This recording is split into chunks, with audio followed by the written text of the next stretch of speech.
La famille, bonjour, j'espère que vous allez tous très bien. Nietzsche le Catalan sur votre écran et bienvenue dans un débrief à froid. Barça contre Brest, réponse des Catalans, 3-0 après une méforme, on peut le dire comme ça.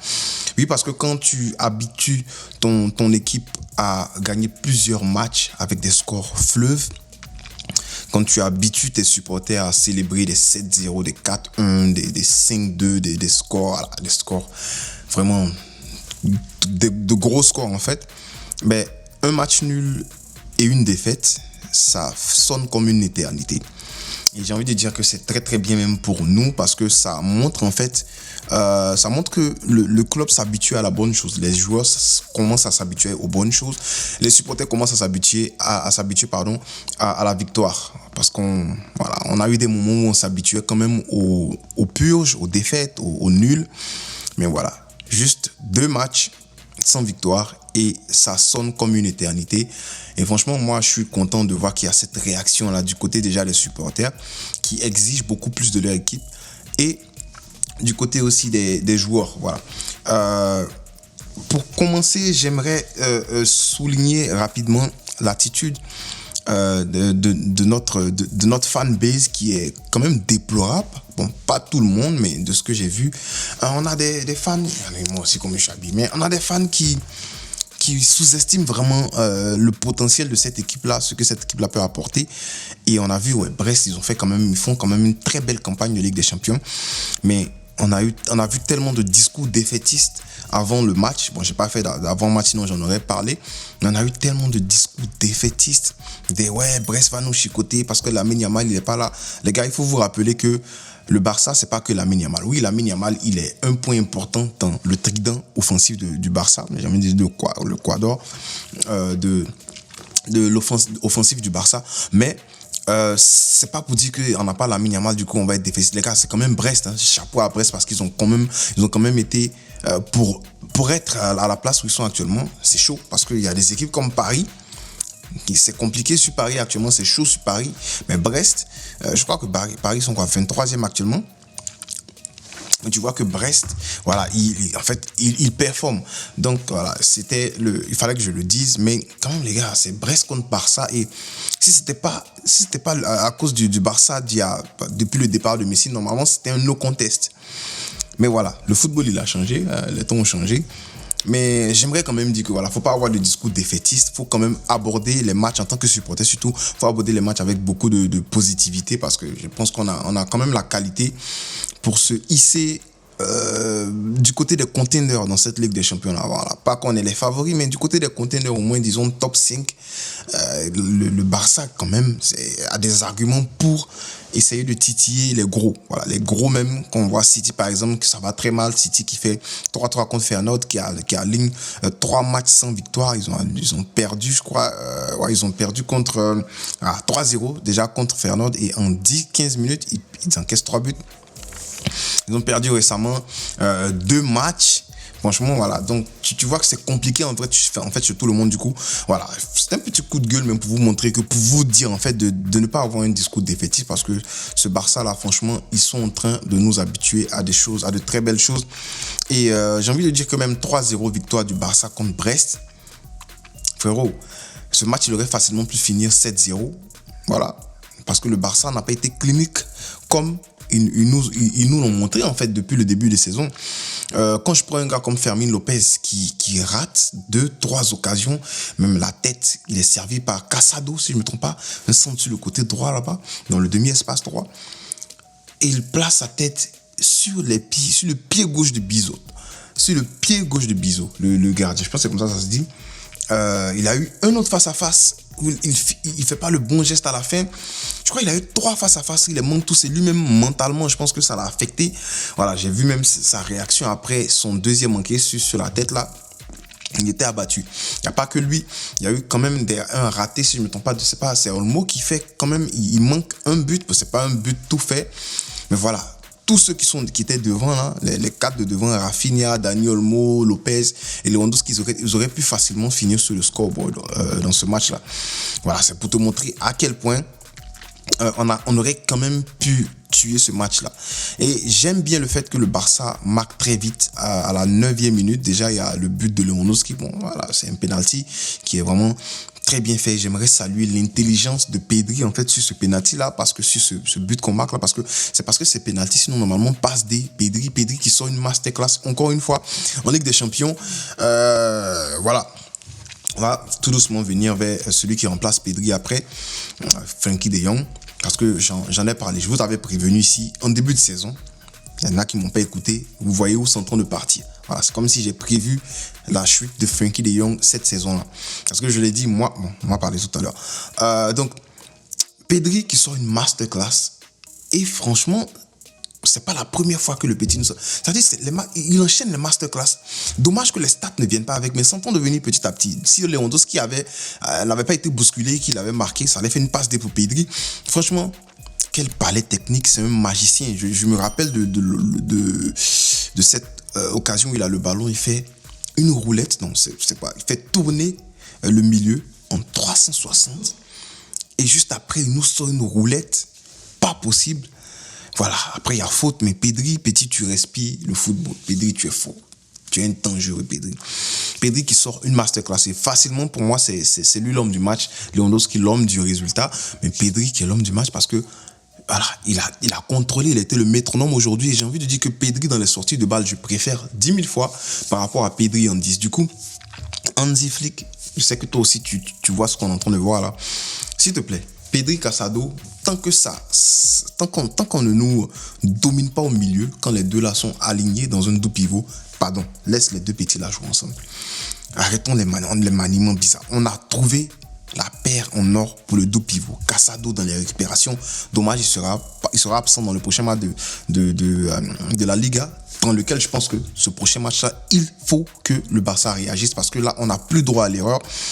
Sur 6 points, tu prends qu'un seul point. Je trouve que surtout quand tu avais vraiment la victoire dans la poche, déjà, je pense que c'est une mésaventure, c'est une méforme. Du coup, il faut que le Barça réagisse en la Liga.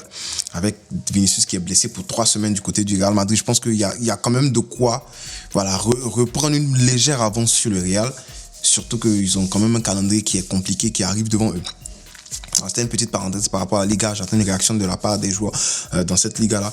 Mais voilà. Casado, petit, tu es fort. Récupération, orientation de jeu. Il récupère, il donne à Pedri. Et puis Pedri devant qui va venir. Voilà, fait du mal à la défense adverse avec ses ballons piqués dans le dos de la défense, ces ballons bien timés, la vista de Pedri, franchement, respectable. Il faut respecter ça. Parlons un peu du clean sheet aussi que Iñaki Peña, il a encore dans cette Ligue des Champions et c'est à respecter avec une défense qui était très bien alignée aujourd'hui. Je me rappelle de Inigo Martinez qui n'était pas aligné à un moment, il y a une opportunité de but de... je crois que c'est qui marque là?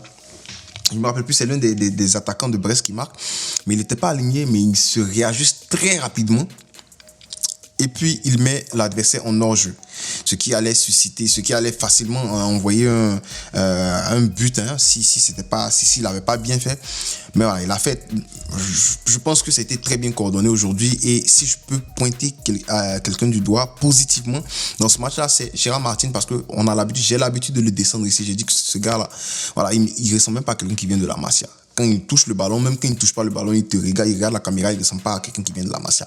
Mais Gérard Martin aujourd'hui qui sort un très grand match. Je me rappelle de ce tac là sur son côté gauche là-bas avec une récupération qui était très bien placée parce que voilà, et le latéral, je crois c'était le piston. Désolé, je connais pas les noms des joueurs brestois.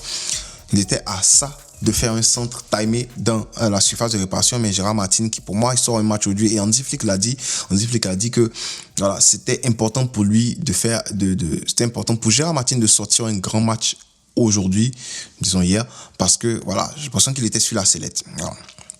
Donc bon match de Gérard Martin, mais pour moi voilà, c'était pas juste ça.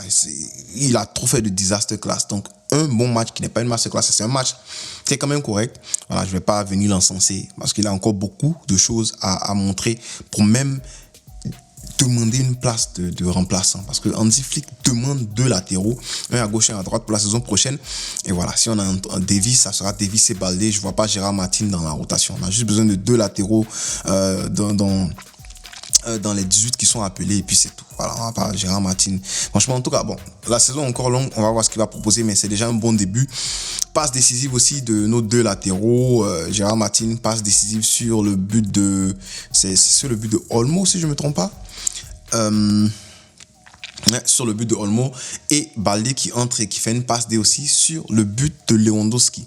Voilà, très beau but de Olmo, hein. Gérard Martin qui lève la tête, qui trouve dans la surface de réparation Olmo avec sa prise de balle qui est excellente, même pendant qu'il entend le courir, il fait une prise de balle excellente, fine. Voilà, un petit crochet et puis il place son ballon au premier poteau. Voilà, le gardien il est battu, franchement. Daniel Olmo, il est très technique, voilà. Et puis après, Baldé aussi qui va faire la même chose, il va trouver Lewandowski. Et pour son 101, il a 101 buts, voilà. Donc, voilà, c'est quand même bien. Il est probable Messi a 129 buts en Ligue des Champions. Et c'est Ronaldo 140 si je ne me trompe pas. Donc Lewandowski, s'il a encore 2 saisons dans un top club, il pourra peut-être passer le record de Ronaldo. Qui ne sait pas. Voilà. Peut-être celui de Messi, bien sûr. Surtout que la Ligue des Champions est quand même longue maintenant. Voilà, il continue de marquer, c'est très bien. Moi, je suis satisfait en fait de ce que je vois. Et on a parlé de Pedri, mais son remplaçant, Frenkie de Jong, qui entre. En fait, Pedri, il sort, il est ovationné. Dès que Frenkie de Jong touche entre. Voilà, il est hué. Bon, c'est très fin. C'est pas c'est aussi fort que ça, mais on entend il est sifflé. Et voilà. Je dis pas que c'est à raison parce que Frenkie de Jong, quand même, c'est pas sa faute, il se blesse. Bon, c'est pas sa faute aussi si on l'a payé pour un prix exorbitant. Mais je l'ai déjà dit. Ce qui énerve, c'est que, bon, déjà, il y a son renouvellement qui, je sais pas si ça tarde ou quoi, là. Je veux pas dire n'importe quoi. Je m'y connais pas à ce sujet, donc j'ai pas envie de vous induire en erreur. Mais ce que je sais, c'est que Frenkie de Jong, les masterclass de Frenkie de Jong, je l'ai déjà dit, tu peux les compter d'un seul bras, d'une seule main. C'est pas un mec qui fait une masterclass sur 3 matchs là. Non, c'est peut-être une masterclass sur 20 matchs, sur 15 matchs. Pourtant, tu l'as pas payé pour ça. Tu l'as payé pour te sortir des masterclass chaque 2 matchs. C'est quand même Frenkie de Jong. Moi, c'est mon problème par rapport à ça. C'est mon argumentation. Je sais pas pour les autres, je sais pas pour ceux qui l'ont sifflé. Moi, je trouve que Frenkie de Jong, il me laisse encore sur ma faim. Il a 1 saison et demie de top au Barça et c'est tout, à mon goût. Et c'est tout. Du coup, bon, quand je le vois entrer pour Pedri, et c'est compliqué de rentrer pour 2 minutes à la place d'un mec qui vient de soulever la foule. C'est chaud. Du coup, je pense que son ego va être fouetté après son entrée contre Brest là. Mais voilà, Frenkie de Jong, c'est compliqué, c'est vraiment compliqué. Je l'ai déjà dit et je le répète. Dans un milieu où tu as Casado et Pedri, dans un double pivot, Frenkie de Jong ne peut pas prendre la place de qui que ce soit. Du coup, où est-ce qu'il va jouer? Pedri, excellent. Mais Pedri, il faut faire attention parce qu'il est injury prone. Casado, dans les récupérations, il est incontournable, à part peut-être Bernal, qui en début de saison avait montré de belles choses. Frenkie de Jong, c'est pas possible du tout qu'il prenne la place de quelqu'un dans ce milieu-là, dans un 11 titulaire. C'est le 11 titulaire qu'on a vu aujourd'hui. Du coup, voilà, ça sera compliqué pour Frenkie de Jong, mais j'ai envie de dire que c'est un très bon joueur. Voilà, j'ai déjà dit ceci, c'est un très bon joueur. C'est juste que moi, tu me dis, on va vendre quelqu'un pour ramasser l'argent. Je place Frenkie de Jong en même temps parce que il a eu trop de temps. Il a eu trop 6 saisons, si je ne me trompe pas. C'est beaucoup. Mais il n'a pas prouvé. Moi, il m'a pas satisfait. Voilà. Donc, dis-moi ce que tu penses de ce débrief-là. Puis voilà, je serais content de lire ton commentaire et puis bien sûr d'y répondre. On est content, mais on attend une réaction du Barça en La Liga. Surtout que Barcelone a quand même Las Palmas à domicile et Mallorca à l'extérieur. J'ai envie de voir 2 victoires avec la manière, s'il vous plaît. Donc, on ne cessera jamais de le dire, frérot. Visca et le Barça.